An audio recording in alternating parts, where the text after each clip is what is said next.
நாம சொல்லி கூப்பிட்டாலே அப்படிங்கிறதுதான் கஜேந்திர மோட்சத்துல கஜேந்திர ஆழ்வா நமக்கு காட்டணும்.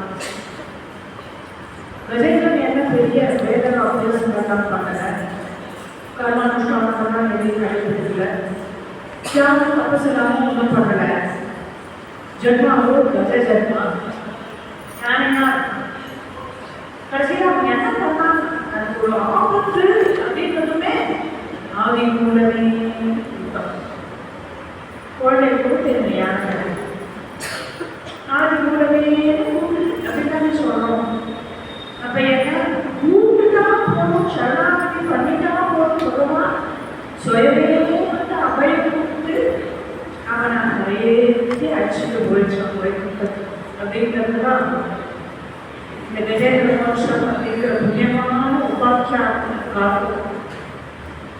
எட்டாவது ஸ்கந்தம் பார்க்கிறது.